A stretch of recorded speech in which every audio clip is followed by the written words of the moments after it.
if the union and the public sector can't come up even with a single reason why it should be kept. And that didn't happen. Why? Well, there's a number of reasons. One is, as I say, I approached it on the basis of transparency, so that everybody's pay, including allowances and what allowances were available, would be on the table. And then I got into negotiations.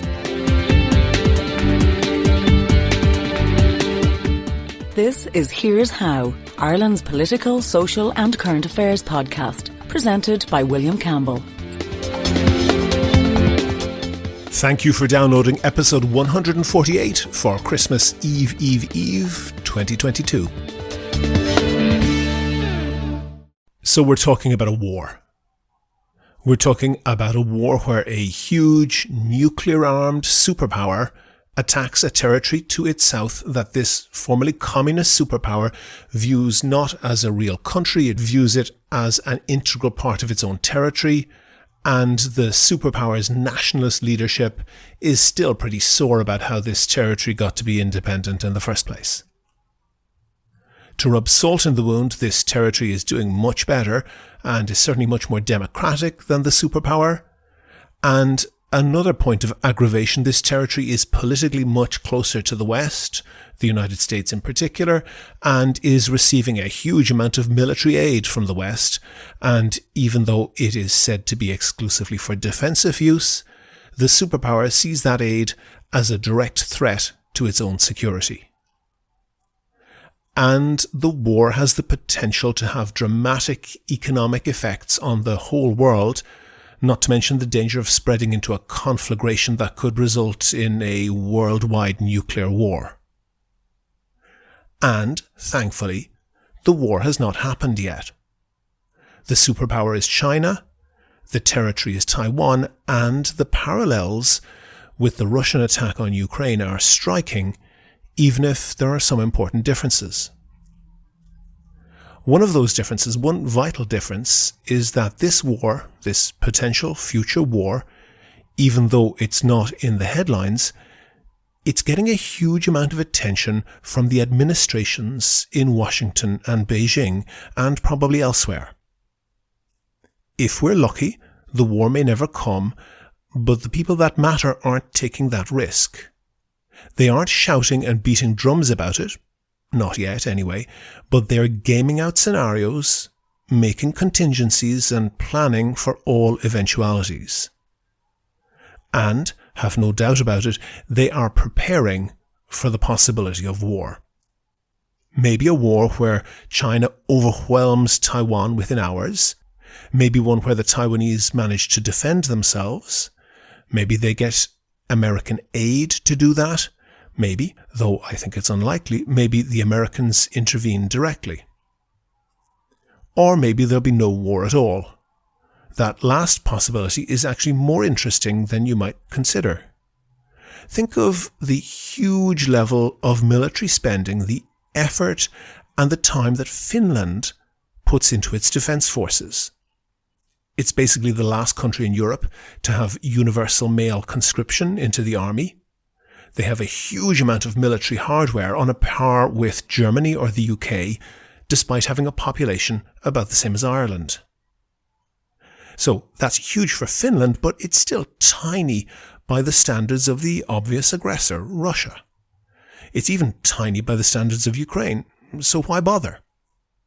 If Russia wants to invade, they invade. Does it make sense to devote such a big chunk of the Finnish economy and society into preparing for a war that might never come, and if it does, they would lose anyway? Actually, it does make sense. The Finns can't change the fact that the Russians would win such a war, at least not until they join NATO, but that's a different story. The Finns can't change that the Russians would win, but they can change what it would cost the Russians to win. All the Finnish military service, military hardware, military planning, it's not aimed at making Russia not win. It's aimed at making the cost of winning so high that the Russians will see it as not worth the effort. That's the strategy that is being thought about in Washington and Beijing and Taipei and probably elsewhere, about a possible Chinese invasion of Taiwan also.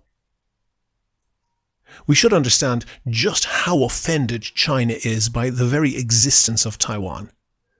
Because of Chinese pressure, only 13 countries, one of them is the Vatican, only 13 countries have recognized Taiwan officially. Taiwan can't join the United Nations, and China reacts furiously to any hint of Taiwan's international legitimacy as an independent country, and puts huge diplomatic and other pressure on anyone they can to exclude Taiwan from all international organizations. You might remember this attempt by a Hong Kong journalist to ask the Canadian World Health Organization official Bruce Aylward over Skype about the success of suppressing the coronavirus in Taiwan. Taiwan was notably more successful than China. Would the WHO consider Taiwan's membership? Aylward stares blankly into the camera for about 8 seconds, then this. Hello? I'm sorry, I can't hear. I couldn't hear your question. Okay, yeah. Let me repeat the question. No, that's okay. Let's move to another one then. Right, because I'm actually curious on talking about Taiwan as well, on Taiwan's case. Aylward can then be seen reaching towards his keyboard, and the line disconnects. The journalist calls back and tries again. And I just want to see if you can comment a bit on how Taiwan has done so far in terms of containing the virus. Well, we've already talked about China, and when you look across all the different areas of China, they've actually all done quite a good job. So with that, I'd like to thank you very much for inviting us to participate, and good luck as you go forward with the battle in Hong Kong. Then Aylward hangs up again. To be fair, Taiwan was part of China. It's a small island off the Chinese coast, less than half the size of Ireland, but with a population of 24 million people. After the defeat of the Japanese in World War II, there was a civil war in China between the communists and the nationalist Kuomintang. The communists won, obviously, and the Kuomintang evacuated to Taiwan, and the communists weren't strong enough at the time to pursue them. The Kuomintang first ran Taiwan essentially as a fascist one-party state. They claimed to be the legitimate government of the whole of China. In fact, Western countries recognized them ludicrously as the legitimate government of the whole of China up to the 1960s, when Nixon started his rapprochement with what was then called Red China. Something else changed in the 1960s too. Taiwan transformed into a multi-party democracy with a hugely successful economy. That sentence doesn't actually do justice to the enormity of the transformation. Taiwan is listed in the top 10 most democratic countries in the world, just below Ireland, actually. It and New Zealand are the only two countries outside Europe in the top 10. It also scores very highly on GDP per capita, the Human Development Index, and in education. It's really a huge achievement. In 50 years, the place went from a fascist dictatorship with people trying to scrape a living out of the dirt to somewhere where all the economic and social indicators match Scandinavia, not Asia. They lead the world in a whole bunch of high-tech industries, but the really important one here is chips. This is really, really important. This is World War III important. Seriously. Let me tell you why. Chips are important. Silicon chips, not deep fried. Chips go into computers, of course, and they also go into other devices that are really computers but disguised as our phones, smartwatches, smart speakers, and so on. But they go into almost all other manufactured products as well. You know those nasty printers that won't let you print if you don't refill them with an outrageously expensive cartridge from their manufacturer? The cartridge has a chip in it. Your Leap card has a chip in it, as does the device on the bus that you blip it with. And if you're not on the bus and are driving, you will know that car prices, even of second-hand cars, shot up last year. That's because car manufacturers couldn't get enough chips to run all the electronics that are in cars these days. That's right, car plants sitting idle because the chip manufacturers can't supply them with enough chips, and that has a knock-on effect on the used car market as well. Now, there are different types of computer chips. Some very basic ones might be in that printer cartridge or in a 1980s style digital watch, and up through ones in devices like credit card readers, in smartphones, in office and home computers, and then the ones that don't come on the retail market, like the ones that go into servers and the types of computers that run the internet and the telephone backbone, and even more specialist, AI bots and high-end military equipment. Basically, the more specialist, more sophisticated, more powerful the chip, the more difficult it is to manufacture. Difficult, in this case, means that you need very high-skilled staff and very specialist equipment. Very, very specialist. So specialist that there is basically one company on the planet that makes the equipment that makes the high-end chips. It's called ASML, it's based in the Netherlands, and its main customer is TSMC, which stands for Taiwan Semiconductor Manufacturing Corporation, which is based, you guessed it, in Taiwan. ASML has 67% of the world market in manufacturing lithography machines, that's what they're called, but they totally dominate the upper end of the market. So if you want some chips for basic household electronics, you can probably source them in China. For high-end computers and smartphones, you're very likely getting them from Taiwan. And if you want the sort of thing that powers the internet backbone, computers doing serious AI, or sophisticated weapons, then Taiwan is the only show in town. Remember that a small tightening in the supply of chips played havoc with the supply of both new and used cars.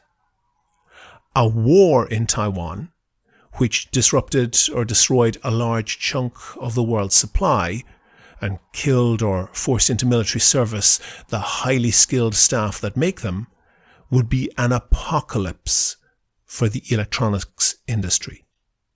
And that includes basically anything we buy, because even if the product doesn't have a chip in it, our ability to make and move and sell it is totally dependent on electronics. It's impossible to overstate the impact that this could have, particularly because Taiwan supplies almost all the high-end chips that run big stuff like telephone networks, the internet, and sophisticated weapon systems. If that supply was cut, we would have the electronics we have, but nothing new, no development, no replacements. And you know who is really dependent on chips from Taiwan? China. Actually, China is probably the country most dependent on chips from Taiwan.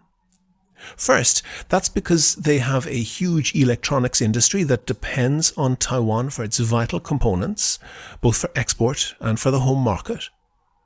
But also because China is fast developing economically and probably needs to be for its own internal social and political reasons. However much the West could be hurt by a huge chip shortage, China would hurt more, because the installed base would keep us in the West going, more or less, but China can't make do with what they have and grow their economy the way they need to at the same time. So, like Finland, that's part of the cost of any invasion that would have to be calculated. Another calculation would be the likelihood that the equipment in those Taiwanese chip factories is mined to be destroyed if a Chinese invasion began. One way for China to mitigate that cost would be to develop their own chip manufacturers. China has shot up the value chain in terms of the products they produce in recent years, but this is a whole new great leap forward, They don't even have the ability to make the machines that make the chips, let alone the ability to make the chips. And they don't really have the highly qualified workers either. That's where President Biden's executive order on the 21st of October last, just as the Chinese Communist Party's 20th Congress was getting started, comes in. As Xi Jinping was crowned the first leader since Mao with an indefinite term as president, the Biden administration hit them with sanctions that don't sound impressive, but in reality, it's not much short of a declaration of war. The Americans have hugely tightened the sanctions on supplying China with high-end chips, or supplying them to Chinese companies operating outside China, and the supply of high-end manufacturing equipment, and the know-how behind it. And this is the really swinging one. No American citizen can work for a list of Chinese companies, directly or indirectly, anywhere in the world. The ban even extends to non-Americans who hold US green cards. The implementation of this is complex, but basically any company with any Americans on staff can't do any business anywhere in the world with any Chinese firm that is trying to expand the capability of China to enter the high-end chip market. The severity of this makes the sanctions on Russian oligarchs look like a parking ticket. It might work, it might not. In the long term, it could motivate the Chinese to develop their own totally independent industry. For now, it's a big hit to the Chinese high-tech sector. But either way, outside the Russian invasion of Ukraine, that is unquestionably the biggest story of 2022. In a moment we'll have the interview, but first I want to say Happy Christmas and Happy New Year, and thanks to everyone for listening. And thanks especially to all of the patrons on Patreon who throw in a couple of euro each month or each podcast to help us cover the cost of getting it up. We really appreciate it, and if in 2023 you could do the same as those patrons, we'd appreciate that too. There's details on how to do it at the end of the show and on the website. Here's How is Ireland's political, social and current affairs podcast. On the line, I have the former Minister for Health, former Minister for the Environment, former Minister for Public Expenditure Reform and former leader of the Labour Party, Brendan Howlin. Brendan, if that CV wasn't impressive enough, you are currently the Labour Party Justice spokesperson and the Labour Party TD for Wexford. What's the Labour Party for? The Labour Party is the oldest political party in the state. Mm-hmm. It was founded, as you know, by the trade union movement as their political arm to give working people the chance to achieve equality. So I suppose if there's a single word, it is the achievement of equality for citizens, equality of access to public services, the right to their full potential in terms of education and health access, and so on. Mm-hmm. So it's part of the international social democratic movement that has shaped most of Northern and Western Europe since the Second World War and created societies that are more equal, mm-hmm. Where people rise according to their potential and where people who have difficulties are supported according to their needs. Yeah, you're right, and that's the answer I would have given. And you talk about supporting working people and supporting women, and the social democratic movement more broadly, and Labour in particular, has certainly a very strong record in supporting the rights of minorities and various people.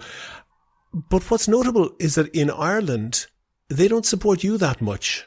You know, Labour has been locked out of the 2.5 party system for the first maybe 80 years of the state. And the traditional explanation of that was that, you know, Fianna Fáil and Fine Gael were too dominant. They're not dominant now. Why is Labour not going up? Well, there's a series of complicated and complex questions actually wrapped up in that one. Mm-hmm, yeah. Historically, you're right. and I'm speaking to you from Wexford, and we are immersed in labour history here from the lockout of 1911. At that time, Labour was polling of the order of 40% in some instances across the country, and was in regarded 1900. In 1911, in the early decade. But what happened after, obviously, the 1918 general election is the Labour Party stood back to allow the national question to be the only issue that was presented. And to many people, in many historians' perspective, we missed the boat when we gave, if you like, the floor to the former Sinn Féin factions, ultimately to become Fine Gael and Fianna Fáil, who have dominated politics ever since. And you're right, we have had great difficulty in punching back. And your second part of your question is, well, now that those two parties are weak, why are we not strong? And part of that is explained by the fact that there are other political entities now in the ascendant who have never been in government and therefore are not touched with, if you like, the policy platforms of the past, or having to make decisions, particularly as we've done in the most recent period in government, in the most economically adverse circumstances that the state has actually encountered since its inception. So it's always easier for a fresh new broom with great promises and shiny policies to be more attractive to the voter than people who've been around for a very long time, who have done the slog, who advanced not only the economic agenda, and I'd be very happy to go into that in detail with you, but also the social agenda. We've been the vanguard of every progressive advance the state has made over the last 70 years. So I suppose the final part of your question is there a space for us now? Of course there is. Because, as I say, the history of the Labour Party... Does the electorate agree? Well, the electorate, a matter of 10 years ago, which in political terms is, the blink of an eye, we were polling as the strongest political party in the state. The PDs have come and gone, political fortunes rise and fall. But the values of a movement that is the Labour Party internationally and in Ireland is something that is enduring and will endure. As I say, we are the oldest party in the state.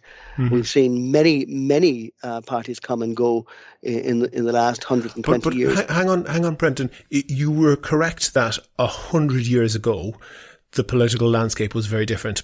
100 years ago, though, is a long time ago. And in most of that 100 years since, Labour never really came close at all to being even present in big swathes of the country. And the party that I think you were referring to without naming there, Sinn Féin, are able to take seats in places like Leitrim and Mayo and Carlow and other swathes of the country with an apparently fairly radical platform. And you guys never managed to make a scratch there at all. What is it that they have that you don't? Well, we've won seats in all those three constituencies in our time. We had a party leader from Mayo. We've held a seat. What year was that? Well, I have to check my history, but that's my point. In your lifetime and mine, it wasn't significant. No, your question was, and I'll answer your question, is we've never scratched the surface in those areas. I'm saying we've held seats in all those. In the last of the three, Carlow Kilkenny, Shemi Patterson held it for 40 years. So we have extraordinary... Do you have much in common with him? With Shemi Patterson? Shemi was a close friend. I worked with him in the parliamentary party, and he represented a neighbouring constituency. Coming from the trade union movement himself, was a much loved and admired representative for Carlow Kilkenny, as I say, for 4 decades. Oh, okay, but deal with the issue. I think he was from Kilkenny, though. Deal with the issue that there are large chunks of the country that were not... You can only stand in the constituency that's there. That's true, of course. But my point is, there are large swathes of the country that didn't have a 2.5-party system, that had a 2-party system. No, that is true. Sinn Féin has managed to crack that. Well, Sinn Féin is a new phenomenon, and it has come from the roots of the Republican movement, in many ways fanned by the peace process that was so strongly supported by all political parties over a couple of decades before we actually got a settlement. And there's no doubt that Sinn Féin are bearing the fruits of that now, as they're, they have transposed that Republican perspective in constituencies where Labour have never been strong, particularly say some of the border counties. But you can see what I'm getting at. So, like in 1990, Mary Robinson got 50% of the vote in Mayo. She got exactly half of the vote in Mayo. And the Labour Party in Dáil electoral terms completely failed to convert that into any level of support. So it shows that there was something there. But there is a failing there on the part of the Labour Party. You can say it's for this reason or for that, but it is true that the Labour Party failed to convert apparent support for some sort of change into electoral Dáil strength. Well, that's not true. 1990, Mary Robinson was elected. You're right. Yeah. 2 years later, the Labour Party got its second highest vote in history and elected 33 seats, 33 deputies across almost the entire constituency base of the country, and in many constituencies too. So we certainly maximised the potential that we started with the Mary Robinson campaign in advocating for change. So we most certainly did get the electoral dividend from that. It's not as if 2 years, the next general election after 1990, we fell back. We made the biggest advance we did up to that point in history. Sure, but I don't want to spend the whole interview on that. But that was the Labour Party in that 1992 spring tide vote got something like half the number of first preference votes that Mary Robinson got in her presidential election. But what I think, presidential election, as you know, is it's a different thing. It's a different thing. Completely different animal, and you're comparing two entirely different things. That's true. That's true. But I want to move on from Michael D, our former president, that is the party president, and now Uachtaráin na hÉireann, yes, got over 1 million votes in the last general election, or the last presidential election. That's correct. So they are very different comparators, and people will vote. I mean, could you believe it that in the last presidential election, the traditional strong parties of Fianna Fáil and Fine Gael didn't even field a candidate? I can't. We live in extraordinary times. But one of the things you learn is that every period, you look back at any period of our history, from the 70s, from the 80s, the 90s, the collapse. The last 10 years have been extraordinary. You're right, but every decade brings its own uniqueness and challenges. That's true. And I think perhaps some people, and you have been in politics a long time. You've been in the Dáil almost 40 years, or in the Oireachtas almost 40 years, and I think sometimes people don't appreciate just how much. Particularly younger people don't appreciate just how much Irish society has changed. And I remember an interview that you gave when you were running, I think the first time for the Labour Party leadership against Pat Rabbitte. And you gave an interview that I thought was bizarre, or at least it was presented bizarrely by the Daily Star. And they ran it on the front page alongside a picture of you drinking a pint in a pub. I haven't been able to dig out the headline, but from memory it seems really bizarre, but it says, "I'm not gay," says Howlin', and you're not married. And obviously that interview, because you and your team were aware that there was a whispering campaign against you, and you were clearly afraid that would damage your electoral chances. And it just seems unbelievable that happened in this century. And it would be just unthinkable to happen now. And I just wonder, do you feel bitter, or do your colleagues in Labour feel bitter that you guys did so much of the heavy lifting in terms of changing Ireland on social issues, and you didn't get any electoral rewards for that? I mean, bitter is not the right word. I'd be angry. I think that achieving the objective, and in politics, if you really are a committed politician, it is about achieving the objective, bringing about the change, is much more important than getting the credit for it, although it'd be very nice to get the credit for it. And as I said in answer to your very first question, we have been in the vanguard of every progressive advance that Ireland has made. In terms of same-sex marriage, I introduced 2 pieces of legislation into the Dáil that would not have required a constitutional amendment at that stage to have same-sex partnerships. And both were defeated by 2 different governments, in fact. One Fianna Fáil PD government and one Fianna Fáil Green government. And they wouldn't even allow that advance at that stage. But we have constantly campaigned. When we went into government in 2011, we wanted to put it into the programme for government that we'd have a constitutional amendment on that issue to allow same-sex couples to marry. That was not agreed by Fine Gael, and the best we could get out of the negotiations at the time was a constitutional convention, which ultimately, thankfully, led to the referendum and the change. Deal with the point, Brendan, deal with the point that right now Labour Party is bouncing around in the low single digits in the polls, and there's no certainty at all that Labour won't actually lose seats in the next election. In fact, that's quite likely looking at the polls. And there just is this enormous chasm between the Labour Party's advancing Ireland socially, and if you look back 20 or 30 years, everything the Labour Party was advocating in social terms has been, is treated as obvious by everyone now. And the fact that, despite the fact that everyone treats that as obvious, and indeed the political parties you were mentioning that opposed you then treat it as obvious, the electorate is seeing that there's something missing that means they can't vote for you.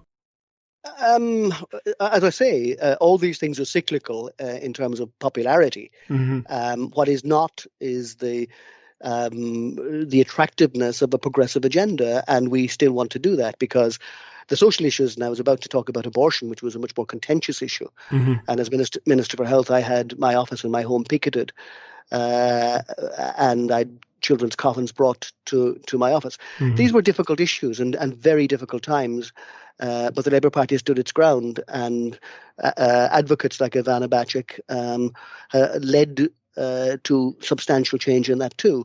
So we have that legacy of change that I think will stand to us. In terms of, will we ever recover from the low opinion poll we have now? I was elected to the Dáil in 1987, and our opinion poll rating at that stage was 4%. Our actual, we elected with 4.5%. We elected 12 deputies at that time. Yeah, but there were only 3 viable parties in the country at the time. Yeah. The bottom line is, well, you had the Workers' Party and you had others, but in truth, nobody can predict what is going to happen in politics, and that's the wonder of it. And I've done 1,000 interviews where interviewers would always assert with absolute certainty, based on the most recent opinion poll or the last election, what is going to happen in the future, and nobody knows. My conviction, and the conviction of those of us who will advocate for Labour at the next election, is that there must be a space for our enduring values, and we move. We have a lot to achieve still on the social agenda in terms of equality, and certainly even in terms of gender equality in this country. But the next big challenge to us is economic equality, which has always been basically the touchstone of social democracy. It is how we create a society where we don't have such inequality. And in a perverse way, it has been the success of Labour that has masked the lack of equality in Ireland. Labour's influence has created the most progressive income tax system in the OECD that's accepted. And we also have a very progressive redistributive system through our social welfare that we've always championed, advocated and improved.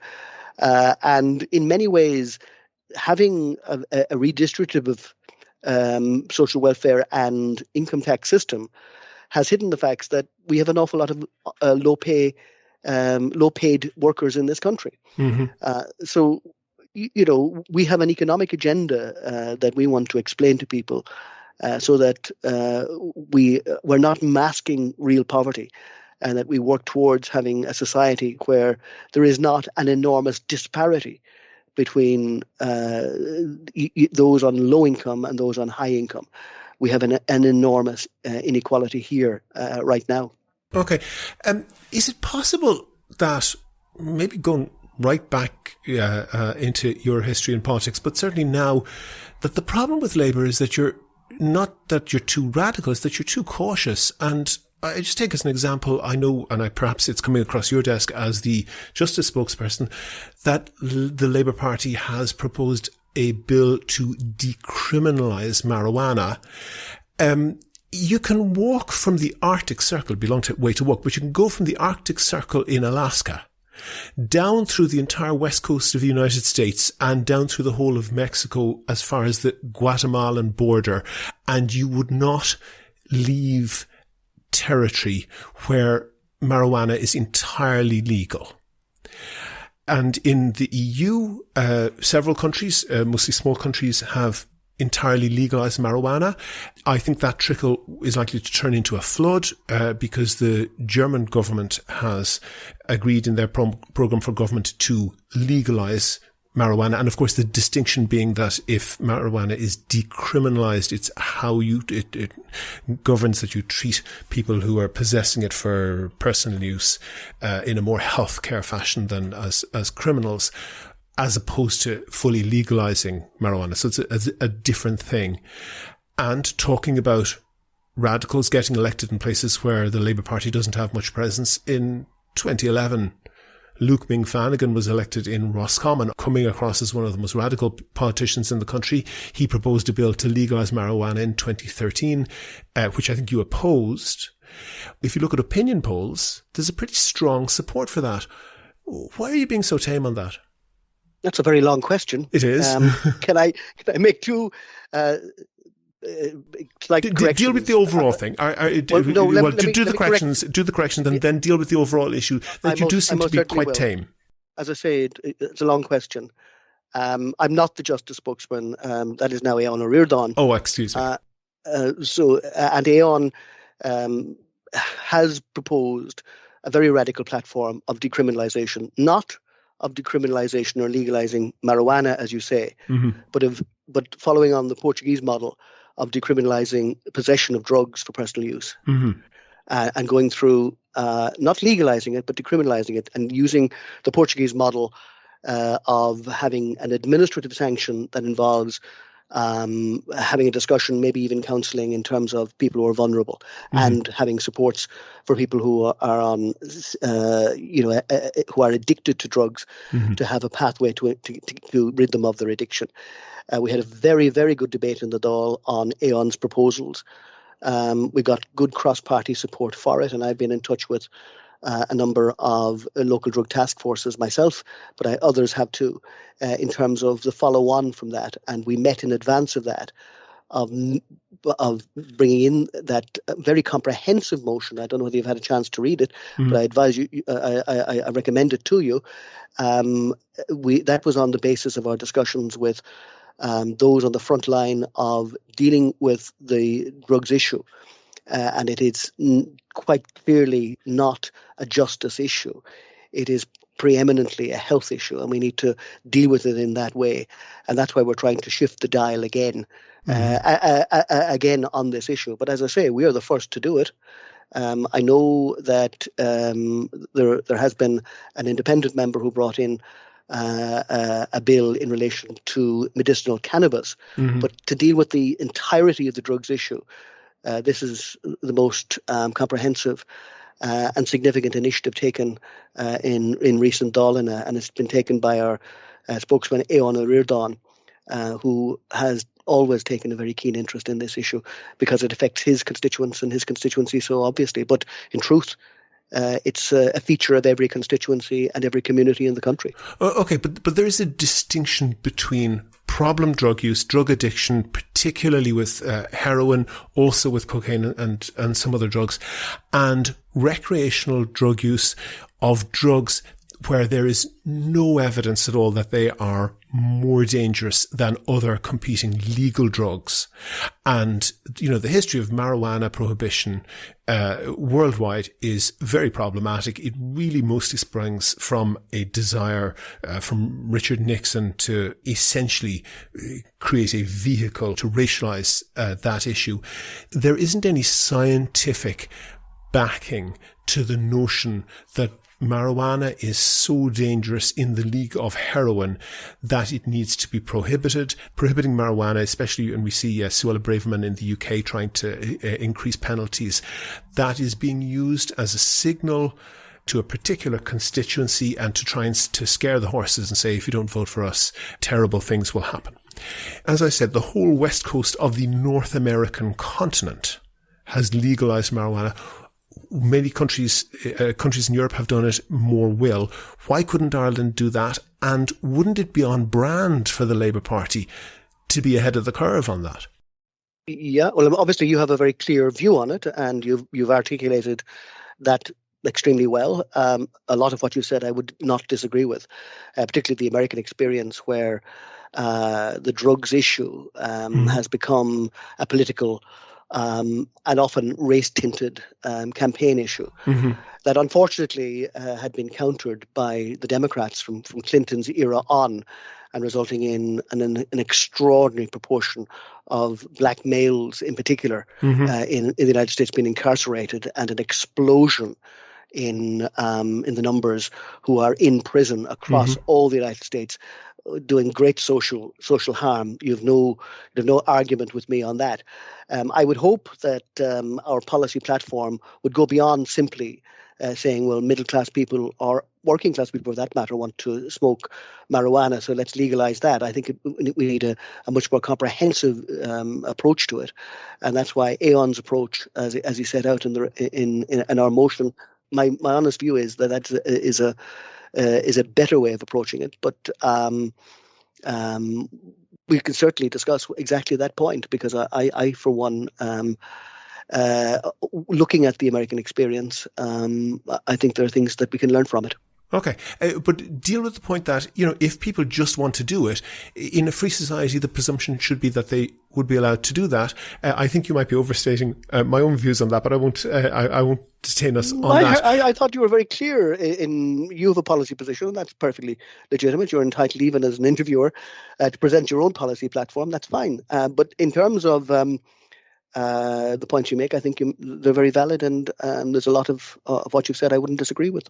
Okay. You talked about the next election and what will happen then, and we have the extraordinary position that Ivana Bacik, who I think was not even a candidate in the last general election, managed to get elected in a by-election and was then chosen as leader. And I wonder if that's very wise, because I actually know Ivana and I have an enormous amount of respect for her, but I just get the feeling that she's a weapon for the wrong war, in the sense that her background is very much urban, liberal. She comes from a legal academic background. And that would be great if you were competing for votes with, let's say, the Green Party or the Social Democrats. But the problem is that those parties are as low in the polls as you are. And even if you got a huge proportion of their votes, you wouldn't get very many votes because they don't have very many votes to win from them. The real issue, as I see it, for the Labour Party is winning, both in rural and in urban areas, winning working class votes. Is it possible that branding isn't going to serve you very well? Well, again, you have your view in relation to Ivana. I disagree with it. I think Ivana is the perfect candidate now to lead us into the next election, because she's so much in tune with a very changing environment in Ireland. I don't think you're going to find such terrible disparity between views expressed in Dublin City or in my hometown of Wexford or in Kilkenny or in Sligo or in Killarney or in Cork. And Ivana, I think, has plugged extraordinarily well into that. We will be in competition with everybody, not just one political party in the next election. I think that people within all the traditional parties, Fianna Fáil, Fine Gael, as well as Sinn Féin, will be reflecting on their view and reflecting on who best represents that coming up into the next election. I think that they're from the Labour Party perspective, there are votes to be won from them all. But there aren't that many votes to be won amongst, urban, liberal Irish Times type readers. I don't. Maybe you disagree with me. I think you disparage Ivana's appeal if you think that's all she appeals to. There are progressive women, as I say, progressive men too. There are young people with ambitions for our country. In every part of the country, and they don't always read the Irish Times, and they don't all live. In fact, very few of them do nowadays read any newspaper, they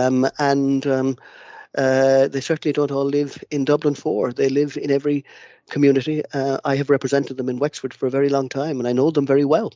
And thankfully, they have elected me on 9 consecutive occasions to the Dáil. So I think I'm plugged reasonably well into their views. Well, congratulations on that last point in any case. But it is true, isn't it, that, for example, Bertie Ahern managed to appeal to an urban working class in a way that made his standing as Fianna Fáil leader very successful. He was a blip in the otherwise downward trail of Fianna Fáil over the decades. And that personality, that image of the leader is important. Yeah. And I would think that Ivana's appeal is very deep and very specific and by no means lacking in quality, but it's just not very broad. Isn't that true? No, I think that's a very sectarian view, as I say.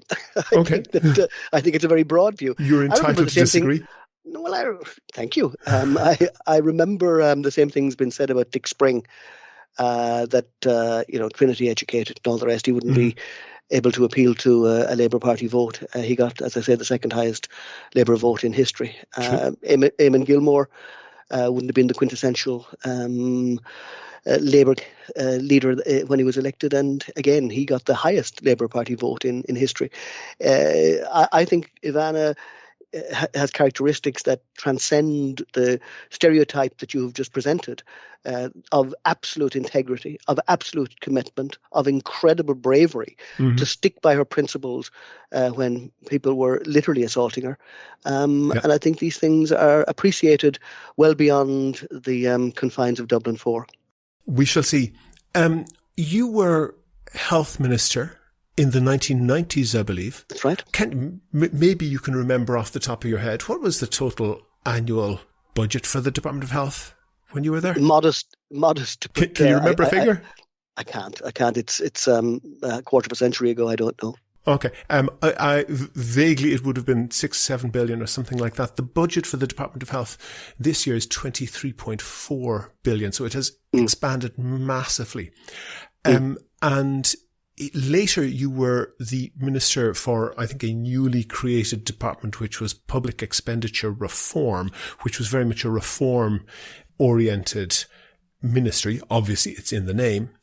And I have to say, I think you were an excellent health minister. In fact, I think you were the last decent health minister in this country. That's not done by press conferences and by cutting ribbons and so forth. It's done by managerial work. And I think that the small figures that you can blow your own trumpet in a moment after I'm finished doing it. The small figures like of each individual waiting times for operations and so forth bear that out. You called, I think, the Department of Health at that time Angola because it had so many landmines that so many things could go wrong. Apart from, I won't ask you to comment on the terminology, but is that still true? And is there a reason why health is failing so badly still? Well, thank you for the kind comment. In fact, I never called the department Angola. That was Brian Cowan when he came into it. Excuse me. He coined that phrase, and I never felt that. I felt that there were huge challenges, but an enormous goodwill and good workforce that just needed to be drawn together. So one of the things I did is I drew up the first national strategy for health, and that was a huge motivator for people, because we could set out targets in terms of what we wanted to achieve in the hospital service, what we wanted to achieve in terms of cancer reduction, in terms of all the public health objectives, and we also we were able to do a few things very quickly that I think garnered goodwill. If you recall, it was the start of the whole, not the start, but the impact of the AIDS epidemic, and we had an extraordinarily conservative perspective on AIDS at the time. So I sanctioned the first very direct ads in terms of the use of condoms, which most people now would regard as laughable that there was any restrictions on it. Yep. My first month as Minister for Health, I brought in a bill simply to deregulate condoms so that they could be available readily.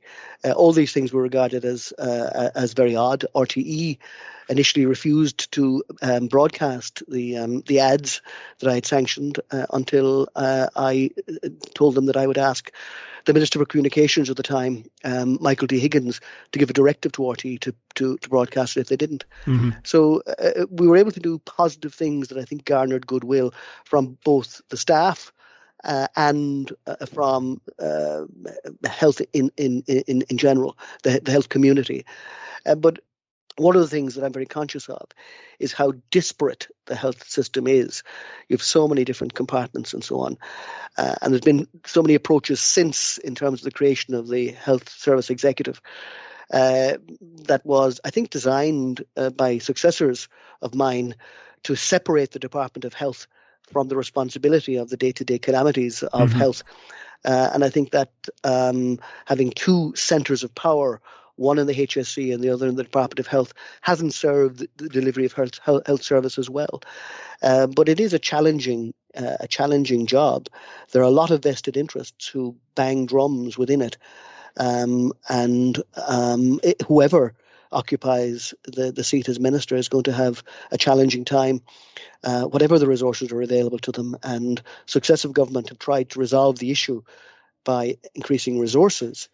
And I don't think that in and of itself, although resources are absolutely necessary, is the solution. I agree with you very much on the last point. You may be interested. I've been trying to figure out a particular statistic, because Irish health spending, just the absolute amount of money per capita, is not quite the highest in Europe, but it's very close to it. It's a shade behind Norway and Sweden. But I actually think to say that we're not the highest might not be statistically correct, because those other countries have a very different population structure to Ireland. They have a far more older people, and Ireland has far greater number of people who are much younger. Typically older people consume far more healthcare.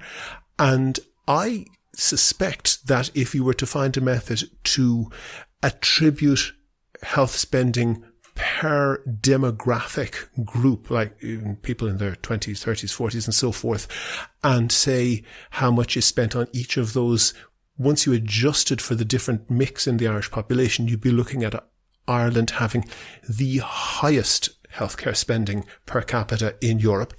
And that's really an awful lot of money compared to when you were there. And you kind of skipped over, I think it's more important, the way that, the minutiae of, for example, as you said, cancer survival rates, cancer treatments and so forth, and all of those were managed. And that was, done in a very detailed way. And I think that it's something that has been lacking ever since.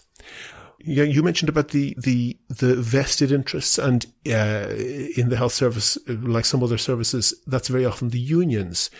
Did you feel you were able or needed to stand up to them as much as you did? I didn't have difficulty with the normal trade unions, and in truth, I had some difficulties with the unions representing consultants, mainly because there was two of them, and that was a mistake made prior to my coming into the department in recognizing, in my judgment, a mistake, recognizing two separate unions for consultants who are a relatively small number of people. And when you had two two groups vying Yeah, the for dynamic membership. there is really bad. It was very difficult to negotiate on that basis to bring about change. But one of the simple things I did, and sometimes when you do things for the first time, they can't be always replicated, but I wanted to eliminate waiting lists longer than 6 months for routine medical care in hospitals. And what I did is I asked every acute hospital in the country to bid for a pool of money to increase the number of, and it was very vulgarly like an auction in terms of how many additional varicose veins can you do, how many hips can you do, how many procedures can you do. And most hospitals joined into that very readily. There was one or two exceptions who just resisted, because one of the problems at the time is that people who saw very long waits were going privately, and people were being treated in so-called private beds in public facilities by the same consultants. Yeah, see, that's an outrage, and that is absolutely outrageous. And I want to elucidate what you're saying, because what's happening there is that it's very difficult to avoid the suspicion that where somebody is both a consultant on a salary from the Department of Health, or the HSE now, and also operates a private practice, and that private practice is dependent on the lack of quality and the lack of care available in the public service that the same consultant is working in, it's difficult to avoid the conclusion that the consultant would be tempted to soft pedal and not get so much work done on the public dime, because he knows will get paid for it a second time in his private practice. And these very often are very, very specialist consultancies where there's only a handful, and in some cases only one or two people in the whole country qualified to do that work. So it is really very certain that they're going to get paid a second time to do that. And a little bit like the lawyers in this country, even very reforming governments haven't had the gumption to basically say, no, you get paid once for the job like everybody else. Take it or leave it. Well, again, you've drawn, your own set of conclusions from a situation that I think most people would come to the same viewpoint. That's a very polite way of saying you think I'm right. I think that I genuinely feel that most consultants want to do the very best for their patients, and they genuinely go through their lists with sure. They want to do their best, but if they do their best and get paid a lot of money, or do their best and get paid a little bit less money, then it's not easy to. It's not hard to see what a human would do. The bottom line is that if you have a perverse incentive, as you've described, it isn't good. Yeah. So one of the things I did is I contracted outside the state as well. And one of the sites that I think people still talk to me about is people who wanted hip replacements and so on. I contracted them in the Royal Victoria in Belfast. And we flew patients by helicopter to Belfast. I remember weekly from Cork. And people have come to me afterwards, for years afterwards, and said, not only did I get my hip done, but I got a helicopter ride. Yep. And it meant that we were determined that whatever resources we had, we get the best value for them. And contracting abroad, which has now become more formalized, is one way of doing it, where you have particular bottlenecks in your own system. But I think, what is happening right now with the government trying to have a single 100% public contract is long overdue. And you're right. It's a thing that successive ministers and successive governments over decades have tried to do. But if you have a timeline of 5 years, even a timeline of 10 years, if you get 2 terms in government, it's very hard to achieve that if there is resistance to it. And although the current government have just negotiated what to vast majority of people would be a very healthy pay of up to €250,000 annually for a full-time contract in the public service. It remains to be seen how attractive that will ultimately be and how many people will sign up to it, particularly from existing consultants. Okay. I mentioned you were also Minister for Public Expenditure Reform post-crash in the post-2011 government. And I remember a procedure that I thought was very clever that you did. I wonder if you were snookered in it. You might want to tell us that there are dozens and perhaps hundreds of what are called allowances for public sector workers. And I think if most people in the private sector were aware of this system, they would be absolutely outraged. But for example, people are paid a specific allowance on top of their salary for changing the printer cartridge, the toner in a printer in the office, on the basis that a technician would have to be called to change the printer cartridge if the person working in the office wasn't paid an extra allowance to do it. And there were a great number of these. You, I think very cleverly, asked an awful lot of, you asked the unions and the public sector to document and justify each of these allowances. And I think they basically just defied you on that. And they just, in many cases, just rather than saying why it should exist, they just said, yeah, this should exist. This should be kept. Did you not have the gumption, or did you not have the support to say, well, you haven't given me a reason why it should exist, so I'll cut it? Well, firstly, I want transparency. I think to start with, we need to know the basis of everybody's pay. If we're dealing with pay or whatever issue we're dealing with, we need to do it on a fully transparent basis. There was very good reasons why a lot of the allowances existed, and I don't recall an allowance of the nature you've described. I mean, anecdotally, these things, and also an allowance, a forklift driving allowance for forklift drivers. Yes, and a going to sea allowance for the naval service, which I support, and it's a way of. Nevertheless, you mentioned at the time that you asked each of them to be documented, and a whole chunk of them. They essentially defied you, refused to document why they should be retained, and just said they should be retained. If they haven't given a reason, you could have said there's no reason to retain this. We're in the post-crash situation. It gets scrapped if the union and the public sector can't come up even with a single reason why it should be kept. And that didn't happen. Why? Well, there's a number of reasons. One is, as I say, I approached it on the basis of transparency, so that everybody's pay, including allowances and what allowances were available, would be on the table. And then I got into negotiations, and we did two in my time. Lansdowne Road, the first one, where I wanted to save €1 billion in the public sector pay bill, something that has never been attempted, never even contemplated before I went in. And we achieved that. And that was by bartering and negotiating, cutting some allowances, abolishing some allowances, amalgamating some allowances. But it was part of the negotiation that saved the state €1 billion that I couldn't have produced a budget without at the time. Okay, but you have worked, obviously, your whole career in politics, and there are many people in the public sector who have worked their whole career in the public sector. Is there an appreciation of the level of outrage you might get from somebody who works, which is the great majority of the economy, works in the private sector, that if they were told by their boss to change the cartridge in the printer, and they said that they wanted an allowance for it, the reaction that they would be likely to get would be remarkably different, and people accept that as normal. They do whatever, those kind of minor jobs around the office, and people do that all the time. And can you accept that there's a gulf there, a cultural gulf between the public and private sector?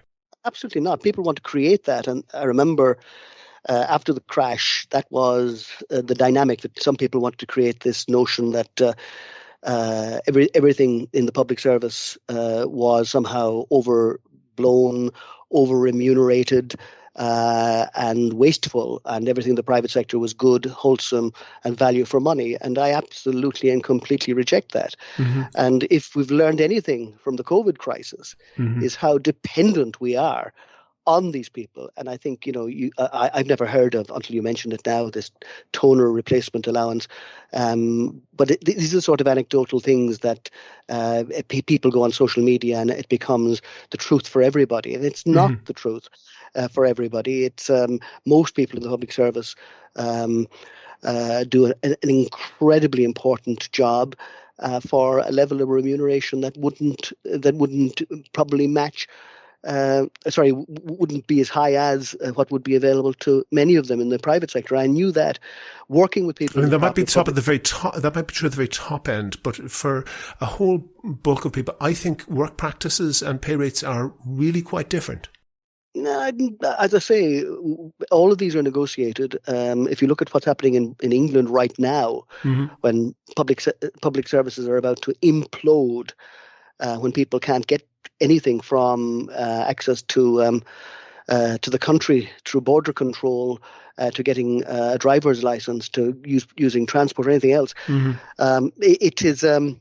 it is, I think, underscoring how important it is that people are valued for the work they do. And rounds of applause for vital public sector workers are one thing during a COVID epidemic, but we also need to value them afterwards. And one of the issues I dealt with in the Department of Public Expenditure as well is holding on to quality staff who are being recruited out of the public sector wholesale for better offers. And I had to, in terms of certainly senior staff, have conversations with people and ask them to stay on, that we were in a crisis and I want you to be there. In the next election, depending on how the boundaries are changed, it's likely that Wexford will be 2 3-seaters. At least that's one possibility.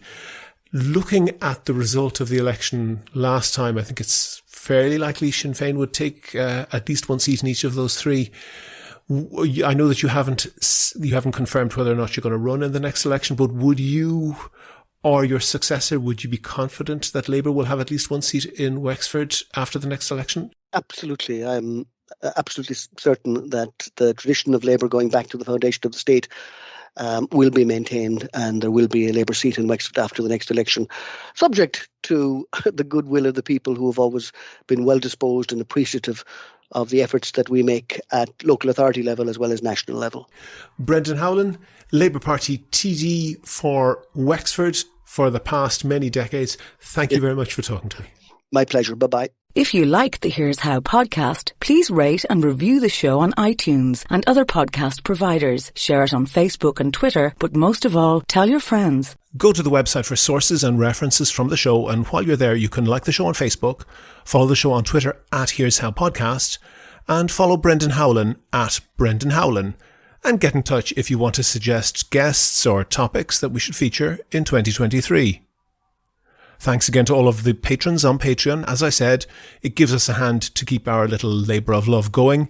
And if you could do the same as them and make your New Year's resolution to give us a dig out once or twice a month, please do go and sign up at patreon.com/here'show.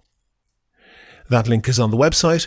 Also there you can find out how to subscribe to the podcast for free on your computer, on your phone, or by email. All that information is at www.here'show.ie. The Here's How podcast is produced and presented by me, William Campbell.